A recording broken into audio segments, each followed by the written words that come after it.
So chapter 1 of your book is titled Self-Development, Reality, Myth or Necessity. So in your opinion, why is self-development a necessity and how does it help our society?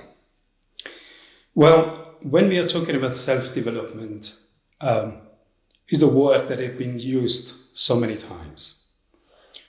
And we are still using at the beginning in chapter 1, but later on we explain that and we explore to see if it's possible to do self-development or not. Is that possible to develop yourself or not? But at the beginning, because this word is quite familiar to people, we used it. And based on that, the theory of everybody needs to think about developing themselves from inside. Why we said that, as I explained in the book, we look at everything and everywhere in our society. There's lots of technology, lots of progress, lots of information around, but not that much about inner wisdom, about developing yourself. For example, in COVID-19, the people that started to work from home, at the beginning, it was quite pleasant for so many people because they had the idea of working from home. But then gradually, it looked like living at work rather than working from home. So it wasn't very pleasant. Why? Because those that had families, they started to struggle with families, with kids, with noises, with Zoom meetings. And gradually, they started to think, am I really working from home? I'm living in my workplace. And that needs some kind of psychological changes. It's not just a desk that people that buy. It's not only the seat that they buy and sitting and working at home. This is a really need to resetting everything from inside. And we don't have any education, any information, any teaching, any training for these people. Even, psychologists, psychiatrists, psychotherapists, counselors, they work very hard to help people. And I have full respect for all of them. But still, this is new. This is very new. So if I want to give you an example, let's say that in this road, we have power cut for a week. No electricity whatsoever. And it's only one problem, no electricity. Then after a week, you go and knock the door and asking every household, every business that in this road, how did it affect you? Some of them might say, I had frozen food for lockdown and it's just completely ruined in my freezer. Some others, they said, I cannot even work because there's no electricity. I cannot use my computer. Some of them saying, look, I'm retired. My only activity was just watching TV. I couldn't watch TV. Each of them suffer differently. Not even two households suffering exactly the same. There are certain things that are similar, certain things are not similar. It's completely different. But the problem was lack of electricity, is power cut. So if the power cut happens from inside, all of us suffer differently. Some of us, it affects our relationships, some of us at work, some of us mentally, some of them emotionally. We compensate from that power cut from inside differently. So when I started to treat patients over 40 years ago, I realized that always there is some form of power cut. Instead of telling people this, for example, TV is better than that TV, this brand is better than that brand, I realized there was no electricity most of the time in a socket. So what was the point of telling them if you use this brand, it's going to be better, or if you use Sony TV, it's better than Samsung? None of them could work because there was power cut. And over 40 years, when people came back and I gave them exercises, they had bad habits of eating or postural bad habits. We always ask them to change, but I realized that is not the point, because if you ask them to change, they have no power to change.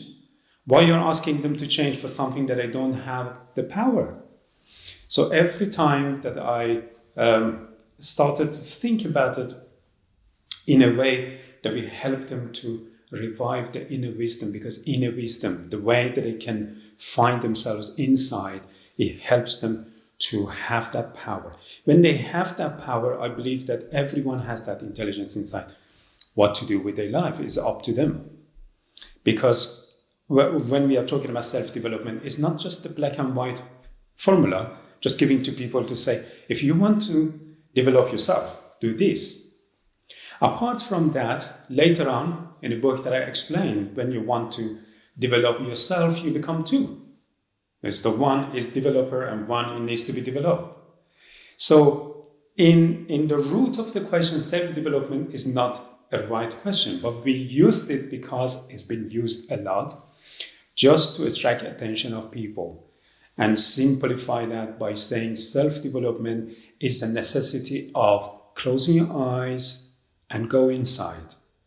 Because outside there is lots of information, lots of stimulants, of course that you need to make lots of decisions.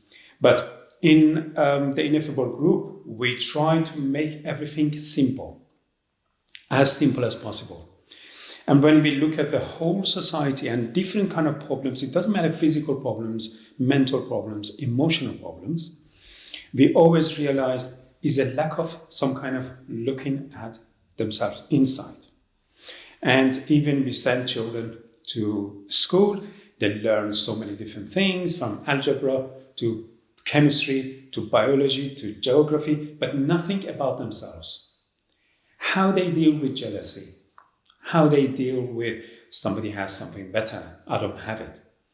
Somebody's parents are so cool, they have amazing cars that they come outside of the school, and I'm ashamed of my parents. I don't want even my parents to give me a lift. So we don't teach them anything from inside. Of course, there's some kind of teaching, but it's not really part of the curriculum. If you teach them what to do with their emotions as they grow up, they realize, yes, education teaches you very valuable things about outside, but you need to go inside. So this person, when it just grows, in a certain point, stop growing from inside. There is no development. And that's why in society, when you look at it honestly, when you see somebody is 60 years old and you say, you look 30, that's amazing compliment. Amazing compliment. They love it when you say, oh, you look 30. But if you go to a fetus and saying you're 8 months developed, but you look like 2 months, is that really a compliment? Everybody needs to grow. And they grow as a fetus to become a child. And as a child, they grows, and it's not only physically. If you take a child to a pediatrician, as well as checking the head and then measuring the head and the skull, and as well as measuring the height and other things, going to ask you, does he or she talks in that certain age level? Does he say mommy, daddy, something? That development needs to carry on. But then comes to the certain level, and then the development stops. So everything around between 20 to 30, which I see in my patients, I'm seeing people, around the age between 20 to 30, it becomes maintenance rather than growing, rather than development. Why do we stop developing? 70-year-old should be more developed than 60.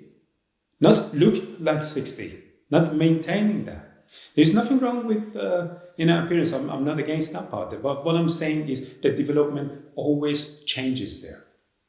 You see an embryo, it develops to fetus, and you have certain kind of guidelines to say if it's developing or not. It's not the same. And when the fetus is 2 months old, it's different from 7. They have guidelines to say this is developed properly. But what are the guidelines for us from inside? What's the difference between 30 years old and 40 years old? What do you expect from them?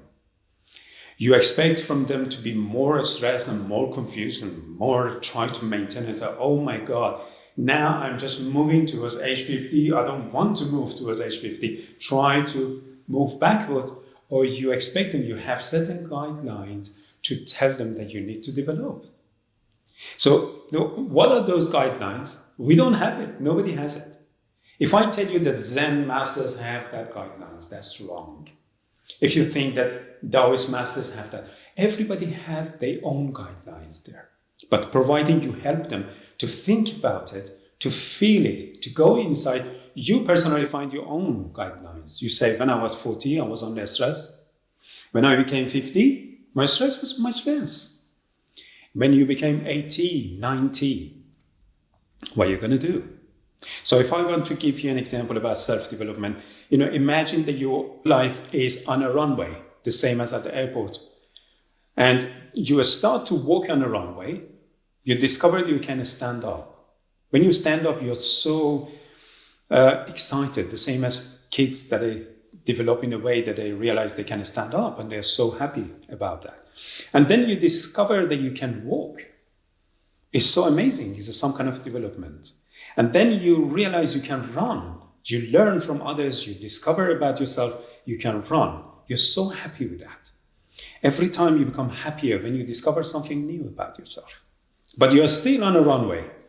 And you discover you can ride a bicycle and save energy, and everything is fantastic until you discover you can have a little car, and you improve your car to a better car until you get to a sport car. You have enough money, you have enough experience, you have enough knowledge. With a sport car, you really speed up and you enjoy the speed that you never experienced before. Until you see the mound at the end, the buckets of water, the soil, things, it's like a little hill there. And you say, whoa, what am I supposed to do? You slow down. In that moment, everything in your life becomes some kind of maintenance, not speeding up. But my question is, why? Why you stop self-development? What are you afraid of? So you're afraid of banging to that van and crashing yourself into that. You say, I don't want to crash to that one there. But the system is designed to speed up in a certain age that you're ready to fly. You never ever can, because if you carry on self-development, you're going to have wings. When you have wings, you're not worried about that end of the runway. So self-development is not about techniques, because I personally believe I cannot give any techniques to anybody. Because when I was born in Iran first time by my parents, I mentioned in the last video, the self-development was different. I had lots of seeds and lots of training, but I couldn't use them. And the second time at the age of 31, when I was born here by myself in England, so I started to change the plan of self-development, because I wasn't worried about if I have a book, someone might stop me and saying, why you're reading this book, and arrest me. So because of the freedom that I had here, my self-development program started to change. In a different age, in a different kind of stages in your life, in a different background, different gender, different ethnicity, you don't need to change anything. Only thing is just to think about carry on growing, and self-development is about that. So I realized most of the psychological problems, diseases and disorders happen when people stop self-development, stop growing. Because in the moment they start to grow, yes, problems are there. Those problems are for fetus as well. You think the fetus hasn't got any problems? Every day they solve the problems as a fetus, and then they grow. And then suddenly they come out of mother's abdomen, and they become a child, and they feel the gravity, and the gravity is not very pleasant compared to being in water. And that's why the first thing, you never see a child that it comes, a newborn baby, and smiles and come to the world. They always cry. So if it was very pleasant, dealing with gravity, suddenly with dryness and the gravity and thing, so they could laugh very loudly and say, yeah, I'm here. It's not. It's some kind of experience that you realize that, oh, that's really strange. I was moving, I could be upside down, I could move for myself to the left and right, but now look at me. So it's the same when we have that childhood we develop. We need to develop physically, mentally, emotionally, everything. And obviously our parents, family, society, government, education, teachers, friends, everyone try to help you to develop. But obviously if something goes wrong, we compensate for that. The same as other things there. If you find good people, bad people, I don't know, people that are really, really helpful to society, criminals, other people. All of them were children at one point. And all of them were developing, but something went wrong. I'm not going in that way, but what I'm saying is we shouldn't stop self-development. That's why I mentioned that. The reason that I wanted to write this book is just helping people to just go back to think about it, contemplate it, and see the root of the problems is power cut. It's not the appliances that you use. It's not the way that is up to you what appliances that you have in your house. It's not up to me to tell you, oh no, you shouldn't have this or you should have that. Or nobody should have that right to impose on you what appliances you need to have. But the only thing is electricity comes. It comes to the socket. It's far, far away. Don't think that electricity comes out of the wall and produce in your socket. But before you plug in, you need to understand the safety methods of plugging into that energy. And the energy, as you know, is being reduced and reduced and reduced. You know, when it's in producing that power at the beginning is so strong, and it just reduces it to the safe, very safe level, and then bring it to the socket, then your freedom starts, not before that. If there is no power in a socket, what freedom you have? What do you want to do? You cannot do anything. You know, anything that you do, it will be wrong. Sooner or later, it shows that it will be wrong because you just plug into that, it doesn't work. You just go and change the appliances, you check the plug, you check the fuse box, you check everything, but it doesn't work because there is no electricity. When you find that electricity in there, that's your freedom starts. Then you have choice. Then you say, okay, now self-development allows me to practice any religion that I want, respect my nationality, respect my society, because you're going to be very relaxed and very self-centered, you know, you're balanced, not selfish. Yes, and you don't feel that you're under attack of rules, of laws. You know, just pay attention to the rules, and the rules are for everybody and make life easier for you and easier for your neighbors and easier for everyone else. Why do you need to break the rules, break the law? You don't need that. And if that society is not really meeting your needs, so you might think about immigrating to another place that is closer to what you need for your self-development, rather than fighting with people or imposing on them something that they don't want to. So I realized when we grow, self-development also needs to grow with that. And in some point, when you start education, as Alan once mentioned, schools are places that you send your children to be brought up by other children. So you lose control. You don't have any control. And you try to say, honey, can I come and, pick you up from school? And the child says, no, because it's just getting different kind of development program. By self-program, I meant, going back to that. And we look at that not only seriously for ourselves, also for the next generation. Because if you look at the numbers of suicides and number of problems, emotional problems and psychological problems, prevention always is the best cure. And prevention starts, when I start from myself, that's the first person I can start helping society, by helping myself, because I'm a member of society. Then obviously it goes to my children and friends. So if I'm working with my patients, for example, I tell them I'm not a psychiatrist, I'm not a psychologist, but I'm your friend. I can share my experience, my knowledge of Eastern philosophy and Eastern wisdom, if it's helpful to you. And in this book, I really, really tried to simplify things to the basic, really, really base and foundation. Not using certain terminology, because nowadays people don't have time to shave their hand and going to, if they find any temples, because nowadays governments over there, they don't like temples. Most of them are just converted to some kind of superficial schools. But let's say that you go to Japan or China and you find somewhere, how many years? 20 years? You want to sit down there to just hear something that we easily, with these simple concepts that we are giving to you. I try to bring all those temples to your house, to you. And you don't need any gurus, you don't need any masters, you don't need to pay anybody. If you already have someone that you share your experience with, that's absolutely perfect. If you already have a teacher that helps you, why not? But if you don't have it, you don't have to have it. You just read up in there, and it's not only about reading, you're contemplating, and you find your own way. I don't have any black and white rules for self-development. I'm just saying we all need to develop. We all need to work on ourselves. That's why I chose that one for the first chapter. Thank you. That's very helpful. Thank you. So how would you define true happiness and fulfillment in the 21st century? Yeah.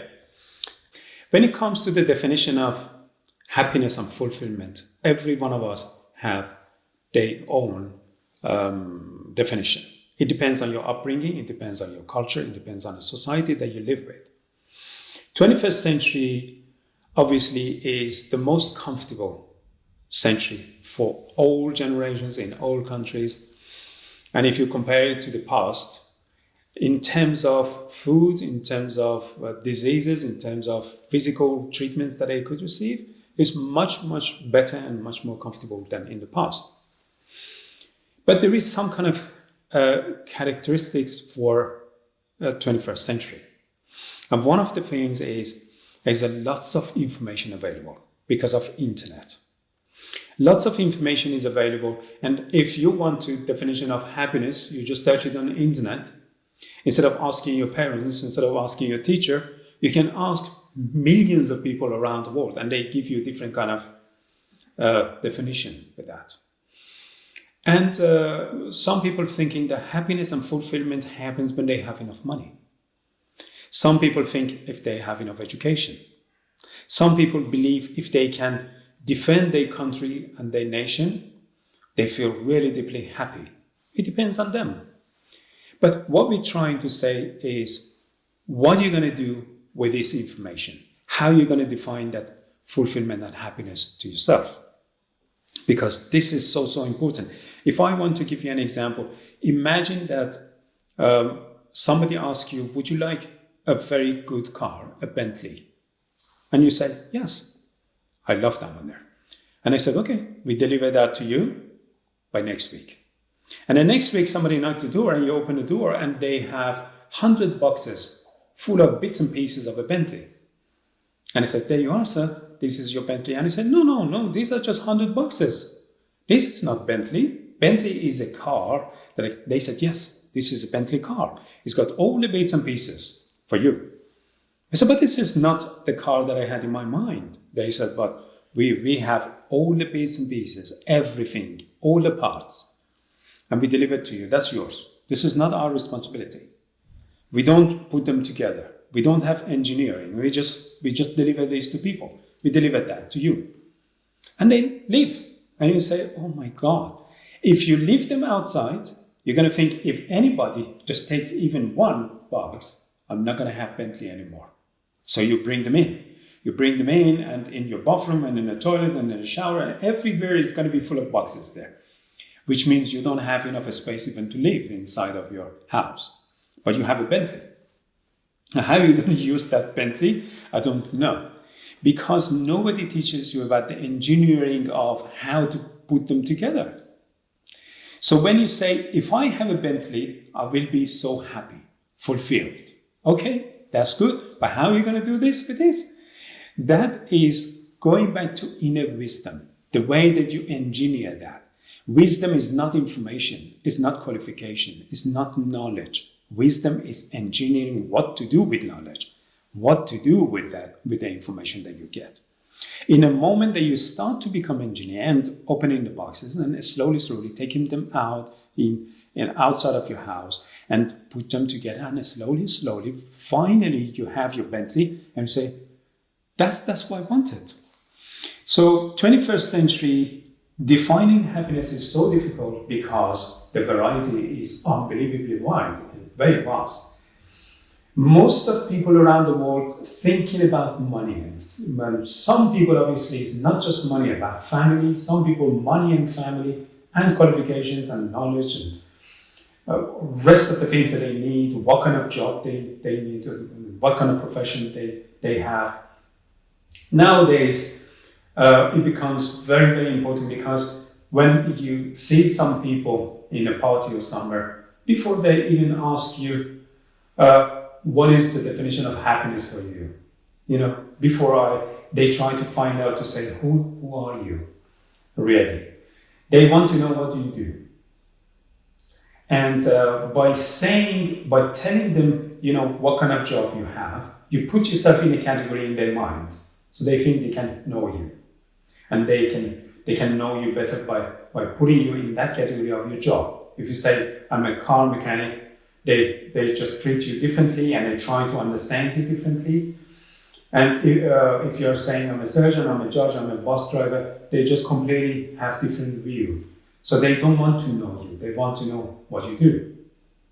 So that's first thing, is just lots of information in the 21st century, which it causes trouble. Because the information, having information is not the trouble. But if you're going to choose a shirt, and they have 50 shirts in 50 colors, yeah, it's so easy. But if they have 5,000 shirts, it takes time, it takes energy. It makes it difficult. It defeats the purpose, because the purpose is just to give you option. But when an option is getting really, really high, and you just search for something and it suddenly comes to 400 million websites, then you don't have that much time. You have to choose whatever comes first. So that's why they pay Google to come first, because usually people go for the first 10, first 5. So when it comes to happiness in your life, you go to the first 10 available, whatever.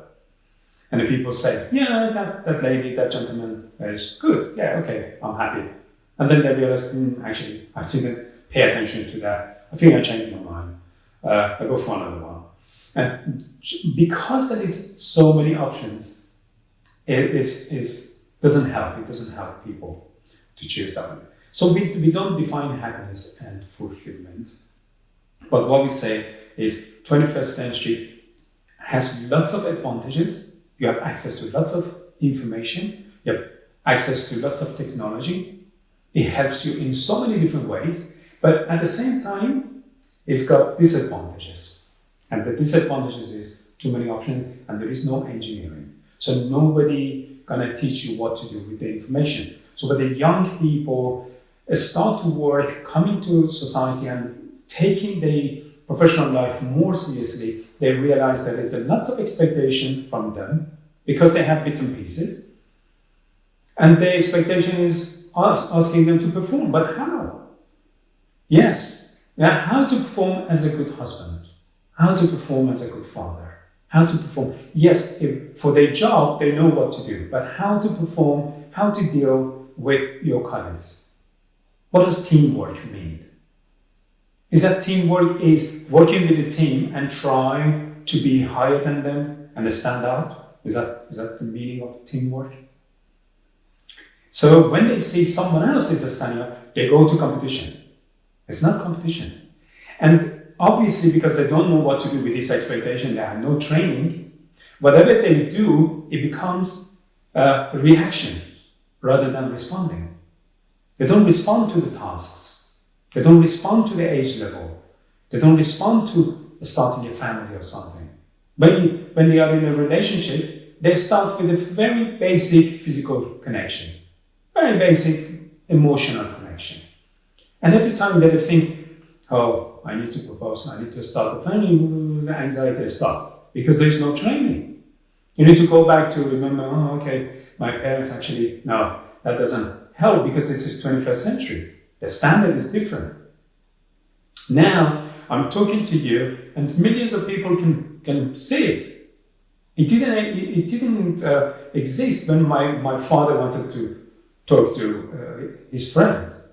So if my father gave me any advice, it's not very useful. So we need a system just asking people, first of all, back to the first things, with the self-development and growing. find your own understanding of your own feeling of happiness. Define it for yourself.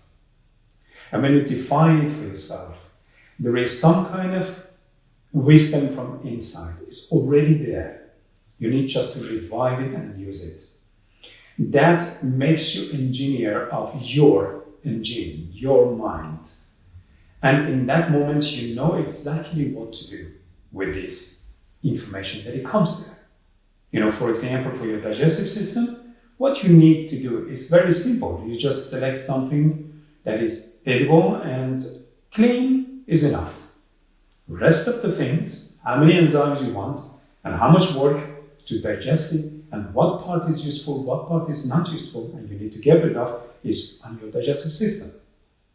So if we don't have any digestive system in our mind, we're going to have mental constipation or diarrhea. Because they are, whatever comes, we take it in. Then how are you going to digest that? Teachers, obviously very reliable. I have full respect for them, but there's a lot of information teachers give you. Lots of information, your parents, last generation. Lots of information from your friends. Lots of information and definition of happiness from your colleagues, from children at school, when you are at school, from your colleagues when you're at work, from media, even from reality TVs. And just say if you want to be like Kardashian family, you need to have that kind of lifestyle. Just look to see how they drink water. And they give you this information. How are you going to digest and get rid of the unwanted parts? So we decided to just mention this in the book before even we go to it. Because if I want to give you information, that means I want to feed you. As well as you've been fed by so many other people, now I want to feed you too. What are you going to do? That I give it to you. But instead of saying that, we are saying, please contemplate. Please find your own way. This is not the way of finding happiness and fulfillment. This is a way that I'm honestly sharing with you. Whatever I've seen that my patients experience over 40 years, my friends, my family, other people, I observe that, plus myself and the masters and gurus that I've seen in my life, I just condensed everything to very simple rules and sharing with you. Don't accept in whatever I say. Don't believe in whatever I say. Don't accept it from me. All I want is just listen to me. If it makes sense, you experiment. I said that in other video as well.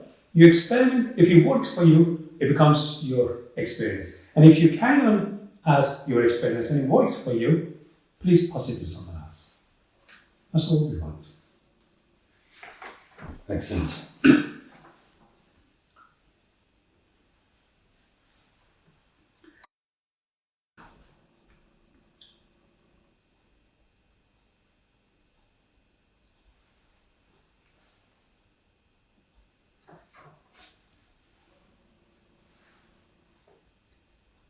Can we really find simple solutions to our complex problems? And how can we benefit from Eastern knowledge and wisdom?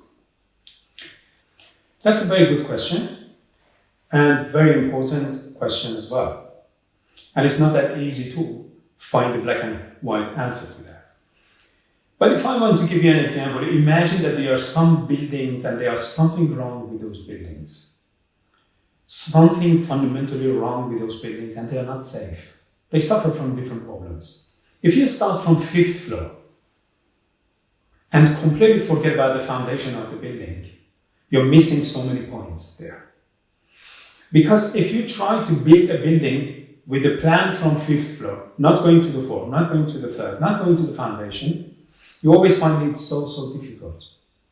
But if you go to the base, to the foundation, you find it so simple. The foundation is very simple. When we were talking about self-development, for example, this is the foundation. This is about finding that energy into the socket before you think about appliances. Because if people find they have problems with different appliances at home, they find it very complex. They say, I have problems with my computer, I have problem with my TV, I have problem with my fridge. So that it looks very complicated and it needs lots of specialists to come for every single of them to sort out this one, sort out that one, sort out that one. The person who comes to sort out the problem with your fridge cannot sort out problems with your TV. So that's why we need a nutritionist to sort out the problem with my digestive system, and I need someone else to tell me how to do my exercises, and someone else looking after my mind. And it looks complicated. It's really, really complicated problems there. But this is not complicated, because when you go to the base, you realize all the programs are already preloaded. The only thing is when you start to grow, you get to the certain level that activates different kind of software in you, and those software will take over. Because if you lose connection with your digestive system, then you need to ask someone else what to eat. And it looks very complicated, because one book tells you just have protein and fat, another book tells you just carbohydrate, another one wants you to become vegan, another one wants you to just have protein, nothing else there. So what are you going to do with this information? It looks really, really complicated. Somebody says just do exercises such as yoga, stretching. Someone else says go to the gym and work out on your muscles. Which one? I'm not saying which one is right, which one is wrong. What I'm saying is it looks complicated. So the same as mathematics, if they give you some a problem, an equation there to solve, they ask you to simplify that to the basic before even you look at it as a whole. That is really complicated. You need just to go back to the basic. Basic. The basic of you is you have that program and you have that energy, you have that inner wisdom in you. Education doesn't give you any wisdom. Other people's ideas and opinions doesn't give you any wisdom.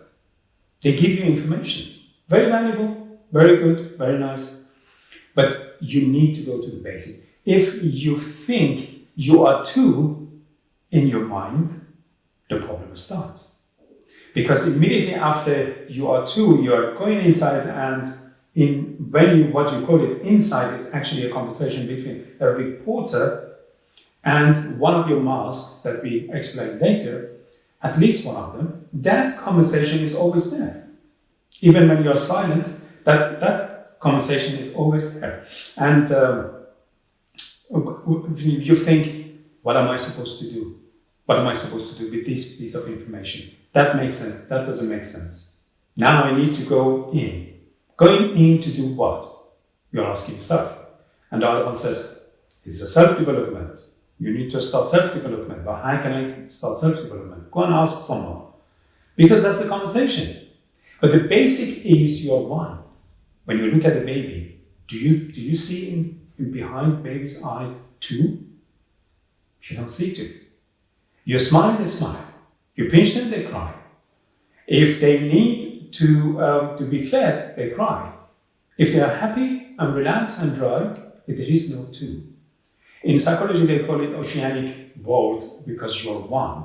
Then gradually we become two. That moment is the beginning of the problem. So what I'm saying is, I'm not against becoming two, because that's your mind and conversation, that's absolutely fine. But you need to be able to switch it off. So you have two in your mind, that's absolutely fine. You talk about algebra, physics, biochemistry, what you're going to eat today, talk to yourself, no problem. But in the moment that you're eating, in the moment that you're feeling, in the moment that you close your eyes, you need to become one, not two. Why I say that?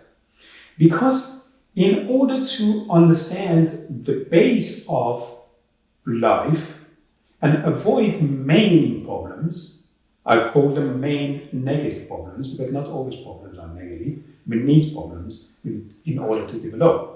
For example, if you are in a maths class, your teacher gives you an equation, a problem to solve. If you solve, he doesn't say, okay, well now you go home for the rest of your life, you don't need. They give you another one, and this time more difficult. So we need problems in life. I'm not against problems. But what I'm saying is the reactions to them in a negative way. That is the problem. Not problem by itself. Yes, obviously, running a family, running a business, education, passing your exam. These are positive problems. You solve them, you develop. It's part of your mental development, personality development. That's absolutely fine. But in a moment that you think, oh no, I'm confused, I don't know what to do with that, then barrier starts. It pushes you backwards. It causes anxiety when you're dealing with some imagination from the future or something that happened from the past. And in that conversation, you don't know what to do with that because it doesn't exist. And it doesn't exist, you don't know what to do with that. So back to your question, if you just go to the basic, very basic, the basic is you need to become one in order to activate all the programs, all the software that you already have in different level on time. On time. You know, when we send children to school, and at the age of 7, 8, 9, somehow out of our control, they learn something about sex education from their friends at the school. They feel panicky. Why is that? Because it activates certain kind of software that is not allowed, is not supposed to be activated in that time. So nowadays we see, not obviously everyone, but I've seen teenagers that they are in the age of 13, 14, and they've already been in love, already been in relationship, already been heartbroken, which is some kind of divorce. And then by age of 14, 15, they are at the end of the road. So I'm not surprised if they commit suicide because the road finished. Everything's finished. Everything that was planned to be activated over 80, 90 years and help them to have wings and go on is actually being activated right now to their face. So what are they going to do with that? So they get really confused and they think something is wrong with me.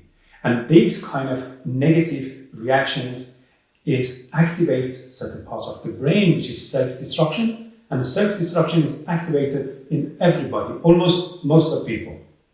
When they have sugar and they know it's not good for them, when they have something, it's self-destruction. It says, oh, it's okay, just go for that. And if that one becomes more and more activated, finally they commit suicide. They take their life because it gets to that level. So in order to avoid all these problems, we always need to go back to the basic because basic is so simple.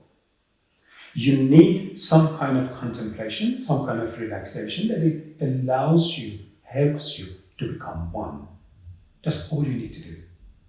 It's so easy. You don't need to ask how, because if you're asking how, you're asking someone. It doesn't matter if you're asking yourself or asking someone else. You immediately come to, how can I become one? And the other one in your mind says, who is talking? It's me. Who are you? And that's why we explain later the word I as I doesn't exist. That is mentioned in Buddhism, mentioned in Taoism, mentioned in Zen, mentioned in so many different Eastern philosophy, that I doesn't exist. As Buddha said, the doing exists, but doer doesn't exist. So immediately the first mistake is as you develop and you need to become two, because you're learning from outside, you need to ask questions, you need to analyze these things in your mind, but you need to be able to switch it off. Switch it on, so many teachers, education, parents, everybody switch it on. But switch it off, nobody's there. Attention to details. Your socks are on the floor, and as a child, sorry, I take it over there. You need to wash them, you need to do that. They teach you some kind of discipline of paying attention to details. And you go to school, more details, zoom in. Like a camera that we are using now, zoom in more and more to details. And the details look more complicated. Looking at something, a piece of metal or a piece of wood is easy, but looking at the atom and electron protons is not that easy because you zoom in. It's lots of information, lots of knowledge you need. So in order to zoom in, you need to become at least two. Because you need to perform. But then nobody teaches you to zoom out and become one. In that part, it doesn't work. Zoom in and zoom in and zoom in and zoom in until you just move in. They say, come on, you have no time. You need to go to more details. And the details that you learn about chemistry or physics and in primary school is different from secondary school. Secondary school is different from higher education. You go to university. and then you go to normal life and they want more and more details, more zoom in, until they realize I cannot zoom in more. What's wrong with me? First of all, you lost the ability of zooming out. That's the problem. And you talk to somebody and they say, what's the meaning of life? Sorry? You're just shocked. Because meaning of life, I need to zoom out to darkness, somewhere in a space, and look at the whole universe in that way. Or what should I do? Because with zoom in, we trained ourselves to become telescopic or microscopic. Which one? With zooming, you're microscopic, and you just keep going on. And then they give you a telescope to just have the same attitude to look up at. Because you don't have the ability to zoom out. So because of that, yes, it looks very complicated. It's a complex problems that we have, because we have problems with the psychological problems, we have emotional problems, we have problems in the family, we have problems with the business. People suffer. If they don't have family, they suffer very badly. If they have family, they suffer more. You know, it's just, they don't have any children, they really try IVF, whatever they can, in order to get that. That's the big problem, infertility. I have patients for that. And then when they have children, that's all, bloody hell. You know, well, that's really difficult. Now they need help to get, pregnant and have children, and they need help to get rid of the children. I don't mean just get rid of the children and just kick them out, but dealing with the problems that they think is caused by children. So it looks complicated. Do you want to be in a relationship, or you don't want to be in a relationship? There are counselors to help you to start a relationship, but there are more counselors to help you to get out of the relationship. So somebody sent me a bad joke, but it was true actually. I was just saying marriage is like public toilet. Those that are outside, they can't wait to get in. Those that are inside, they can't wait to get out.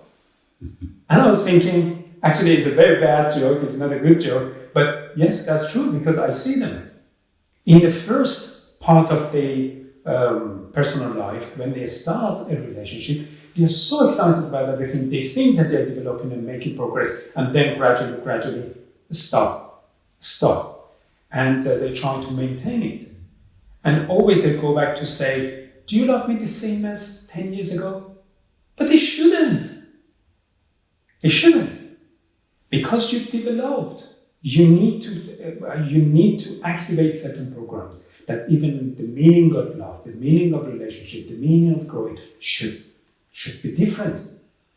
Relationships should give you more space to grow, not less space, not sharing your space with someone else. Now I have half. So that's why it looks complicated, because people become divided to different kind of personalities, different kind of ideas of themselves. If they zoom in to just go there and zoom out to become one, when they become one, they don't have any problems. They can go back and zoom in again, deal with the details. A physicist, a quantum physicist, need to pay attention to really the nature of atoms, electrons, protons, everything. And then when it goes back, it needs to be able to zoom out and become one.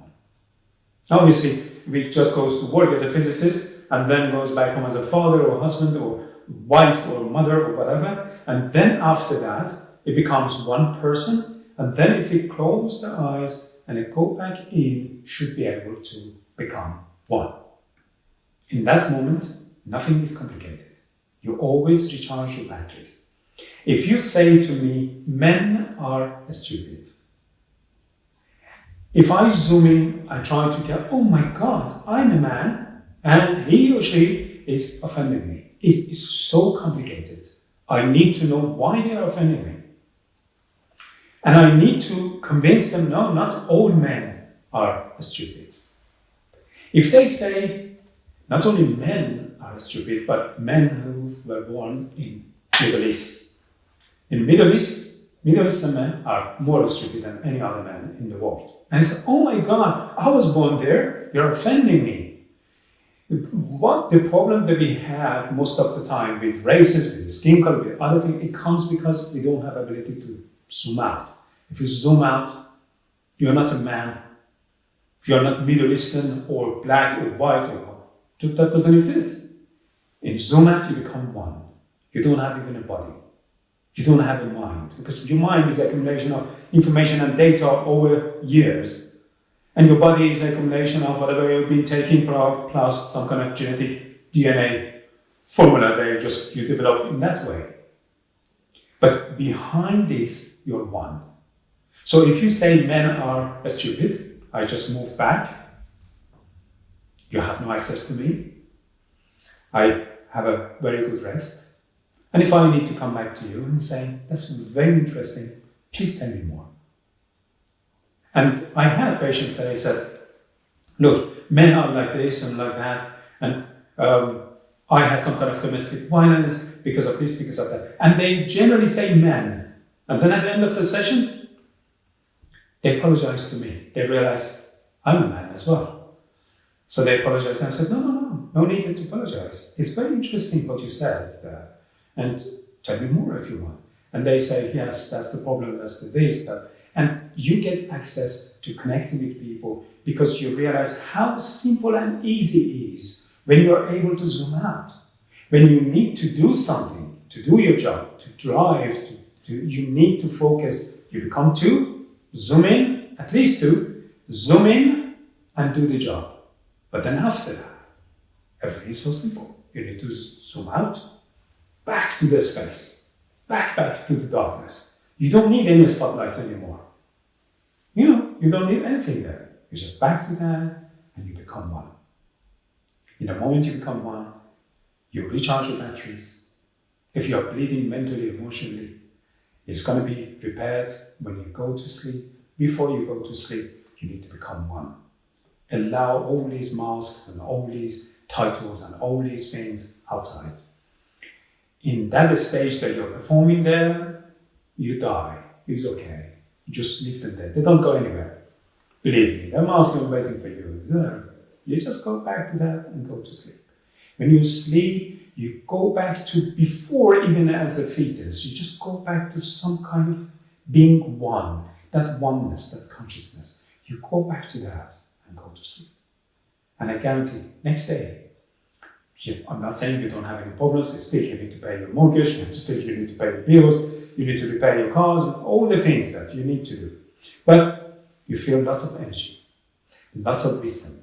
And as you grow, and not only with your age, as you grow, your personality, your mind, your body, as you grow, you activate certain kind of programs that they are inner wisdom.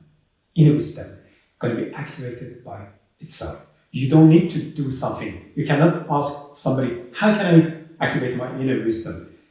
You cannot activate it. You just wait for that. And you get rid of the unwanted things, save your energy, survive to that level, because otherwise you're going to bleed and you die mentally, emotionally before even you get to that level. And then it's going to be activated naturally. All you need to do is just zoom out. And you see this simplicity there. So back to your question, yes, we have very simple solution for all the complicated problems. And it's you. Go back to yourself. And you say, I go back to myself is part of the language actually. Because going back to yourself, I can ask you to go to China, go to America, go to the door. But go back towards yourself, how? Anywhere you go, you are there. This is just to reminding yourself, by saying go back to yourself, which means reminding yourself of yourself. Your existence is there. Anytime that it comes to your attention, it's some kind of realization. It's not something you do. Because when we say go back to yourself, going is something that people do. This is not about doing. This is not about realization. Right now you are sitting here, and what do you need to do to realize you are in London? What do you need to realize you are in England? What do you need to realize you are on Earth? You don't need to do anything. It's just realizing that. And if you're realizing the whole space, outside of Milky Way, the whole darkness, the whole yin energy there, you realize that one there is condensed to you, condensed in you. And then you come back to that and you become who you are. and you start to talk and you start to ask questions. There's nothing wrong with that. If anything is not pleasant, you need a rest. Zoom out. Zoom out. How can the Ineffable Group help?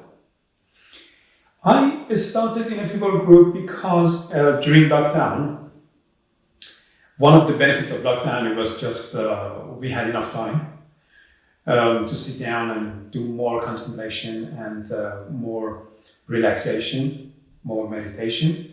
And the idea of the Ineffable Group is just helping people in any way that we can to ask them to pay attention to the basic things there, basic concepts, basic parts, basic features of life there. Because I see, there are thousands of books, so many amazing geniuses written so many books to help people, and they are really helping people. So many companies, so many organizations, they're helping people and giving them motivational power, empowering them, motivational informations, telling them you can do it, you need to set your goals, you need to start, you need to stand up, you shouldn't resist against life, you shouldn't give up. That's amazing. But I realized asking people to pay attention to basics, there are not that many. And because of that, I started the Ineffable Group. First of all, in order to communicate with more people and connecting with more people, and at the same time, providing a platform that people like me, that have been doing certain things to help people individually, they can join, they can use this platform and come in and introduce themselves and what they do to more people in order to provide better benefit for the society that we're living in and the whole world. For example, I know artists that they always try to help people, but only few people know them. If we have a platform to introduce them to more people, that's going to be perfect. I know people that they work lifetime teaching martial arts, lifetime teaching samurai sword, lifetime teaching art, lifetime teaching languages and cultures and different things, but they didn't have any platform to show themselves more globally to the other people around the world. And by providing Ineffable Group, we wanted them to join us. So it's not only a platform for me and my team to communicate with people, to connect with people better, also providing a platform for others to join us. And we're collaborating with any organizations, any people that are really, really helping others. But by saying that, I would like to say there are two simple rules that we have there. The first thing is it needs to be really, really aiming at people's well-being. People's well-being is everything for us. We collaborate with any organization that they are really aiming at people's well-being. We don't have any problem with that. We help them, we get help from them, no problem whatsoever. And secondly is not being against the rules and the law of society. Because law of society is so important for us. We don't want to just do something that is illegal on the name of we are helping people. That doesn't work. And we don't ask even anybody outside of Britain in their countries to do something that maybe is legal here, but is dangerous over there. For example, here, if I have a book and just sitting on a bus and reading that book, it doesn't matter what is the title of the book, it's my choice, I read my book, that's absolutely fine. But if you're saying that to people, for example, in Iran, saying, take your book, read it outside, it doesn't matter, they can be arrested because the title of the book is not approved by government. So we say the rules and the law of society is so important. The culture of that society is so important. We need to be respectful to people, to their culture, to the law of that society, and then at the top of that also aiming at people's well-being. So for example, if a company comes and saying, we are doing this, would you join us, help us? As long as it's for people's well-being And as long as what they do is legal, we are on it. No problem at all. So the Ineffable Group is actually a platform where helping us to connect with people, and also a platform for other people that they working in the field or aiming at people's well-being to join us. So chapter 2 is suggesting we need to go back to basics. So what does that mean for you, and where do we start? As you realize that some parts that because it was blended between chapter 1 and 2, some parts of my explanation just explain the basics there. The basics to be explained about basic human growing, basic human mind, basic that it goes back to the foundation of a building rather than just starting from 5th floor. I already explained these parts, but general is back to basic is some kind of attitude. We try to mention, as I mentioned, zooming out is not a technique. It's not something that I tell you, if you sit down and close your eyes and just, that's back to basic. Not really. It can give you a knee problem. It's not back to basic necessarily. You can even drive, you can do your job, you can deal with your colleagues and at the same time back to basic.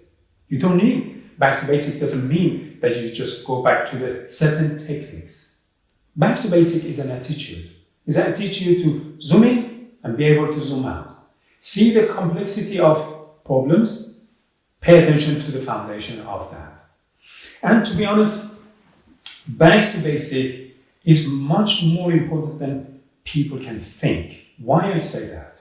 Because I personally believe any successful businesses, any successful manufacturers that are manufacturing goods or they're providing services in 21st century, they want to be successful. They want to last forever. It's not forever, at least for a long time, and helping people. They need to be mixed with psychology. I'm giving this free to all those business providers and business owners.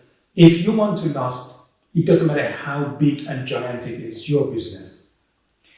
If you focus on people's well-being and mixing whatever you do with some kind of psychology, you're back to basic, then you survive. You will be very helpful for a long, long time, and people love your services or goods. What I mean by psychology, it's not the psychology that I teach at university, some kind of dealing with. That is different. That's a scientific approach to deal with the different categories of psychology for kids, psychology for education. That's not what I meant. In general term of psychology. For example, if you design a car and you say, okay, the car is absolutely comfortable, perfect. But how is the colors inside of the car? How is the seat design inside of the car? What is the smell of the car? If you pay attention to psychology, there are certain kind of colors inside. They attract your attention and it becomes dangerous while you're driving. That's psychology. There's certain kind of smell. With the leather that you use, they used to smell very badly, but nowadays, I don't know what they do. Whatever they do, they smell nicely into that. The design of the seats, there are certain seats, if you keep people in that position and they drive, you're causing some kind of depression in long term.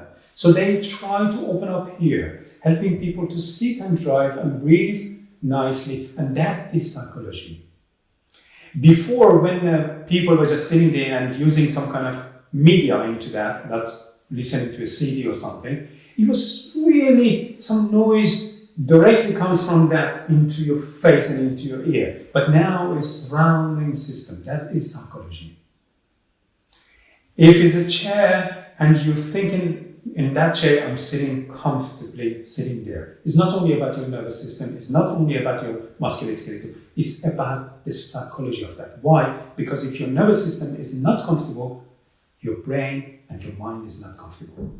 If the light is directly to your face, they can make it indirect. And if it's indirect, if you use indirect light at home, at the workplace, this is psychology with the techniques there that I use. Any design of clothes, any design of furniture, any design, whatever you do, it should have some elements of psychology. That is for 21st century, because people have access to lots of information, lots of comparison with so many, comparing different kind of information together. And if you want to survive with your business, you need to have that kind of psychology. Now, what does that mean back to basic as an attitude? It's the same. If you want to do parenting, it's mixed with some kind of psychology. It's not just, I'm the father, the same as my father was the same as my grandfather, and that's what I said. That's it. And my children then look at me as a dictator because they can Google it and they simply realize what I say is not true. So whatever I say, whatever I do, it's got some kind of psychology into that. Because I'm going to choose my shoes. And my children are with me. They said, Dad, why you are choosing this? Oh, this is very comfortable and it's nice. And I'm taking this one for my workplace. Not for outside. Why? Because outside, is dirty and I don't want to take this, especially in this pandemic and I don't want to take. I'm just teaching them something. So even going shopping has some element of psychology. Not just, I have the money, I tell you whatever I want to buy, whatever I can afford, don't talk. If I want to smoke, is that really up to me? So far, yes, this is my lungs, not yours. And you are my children, I pay for the mortgage, I pay for everything. You're not allowed even to question me. I smoke. And every time I tell them they need to do something, they have to, I force them and I smoke. I give them idea of authority goes with smoking. So if they want authority as they grow up, even age of 14, 15, they're going to start smoking because I teach them that, because there is no psychology in my normal habits. Can you just love somebody and saying, I love you and I bought this spanner for you to use? Why a spanner? That person is not an engineer. Is a nice lady, you buy flowers. Why? Because there is psychology in that. You want to nice smell, nice color, and it goes very well with your action. But how about when you're talking to your colleagues? How about you are the boss and talking to others? Do you have any psychology into that? The way that you give them paper? What paper? What color? Can papers have some kind of smell?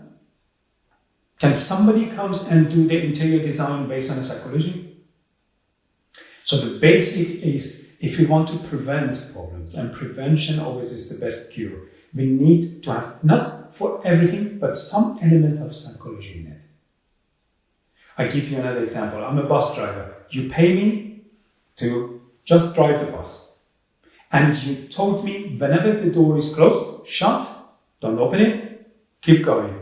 And at a certain time, you need to be in a certain stops there. So the traffic is bad, you just communicate with them and tell them the traffic is bad. But you have bus lane, you have this. If there is any accident or something, let us know. That's it. That's all I needed to do, and my skills of driving the bus. A lady runs, and it's raining, and it's dark. It's towards the end of the day, and that lady is running. I see that lady in my side mirror, and close the door. Lady arrives, bang, bang, bang. I'm a bus driver, and I don't have any element of psychology. Go away. I'm not going to open the door. And I drive. And that lady had very bad relationship, domestic violence, other problems, and has been sacked from work because of whatever. And going home, crying, and it's raining. And that was the last thing, that when she goes home, I've seen people that are really on the edge and might commit suicide, might do self-harm, might do something. So what's wrong with open the door and a smile? It's not part of being a bus driver. You don't need to be a psychologist to do that. It's some element of psychology in what you do. You just open the door and you say, please, madam. And say, I'm sorry to trouble you. You close. No, it's okay. It's only 2 seconds. It's fine. And it's getting dark a little bit earlier in just simple conversation and a smile. It doesn't cost me anything. It's an element of psychology in bus driving. I had patients that they said I was suffering from very bad pain in my prostate, and they took me, my wife and my son took me to A&E. A&E was so busy with everything, and I was just sitting there and in a lot of pain, and they opened a cubicle there and just gave me somewhere to sit there. They said, we'll be back, but they were busy.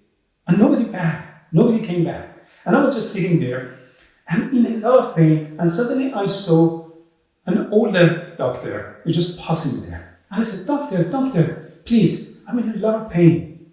And the doctor came to me, got close to me and said, first of all, I'm not a doctor, I'm a surgeon. You're insulting me by calling me a doctor in front of my colleagues. Secondly, your name is not in my list. Third, you will see me again. Stop calling me. What does that mean? That doctor could be, it's not everybody, I'm not complaining about this, obviously. Lots of surgeons and lots of doctors, and they're so helpful, so amazing. Even my daughter is a medical doctor. At least I love one of them, I cannot criticize any of them. But we've seen, I'm sure everybody has seen these kind of doctors there. And the first thing is, why don't you smile and say, your name is not on my list. I'm going to talk to my colleagues. And somebody comes to give you a painkiller. And a smile. Because I'm a surgeon, because I'm not a psychologist. I'm not a psychiatrist. If you have any problems, you are in pain, you cannot cope with your pain, that's not my problem. Element of psychology, which means we pay attention to the fact that all of us are human beings.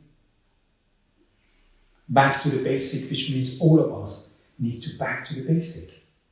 When I see an elderly lady needs help, back to the basic automatically. Nobody needs to ask you, nobody needs to teach you, nobody needs to tell you, help that lady.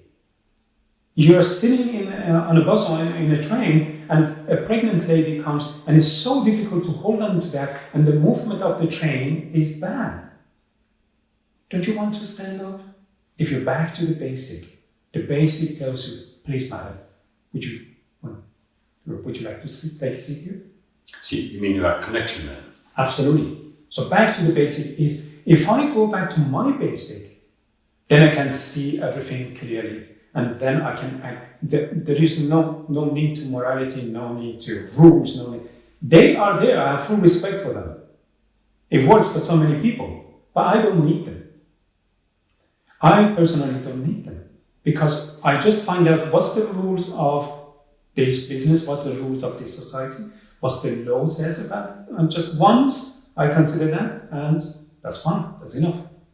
The rest of that extra things that we do, extra things that we can do, we don't have to. We do to make life easier for each other, comes to the basic. This is the basic of human being, is helping each other. We cannot be happy if we eat very well and our neighbor's children crying.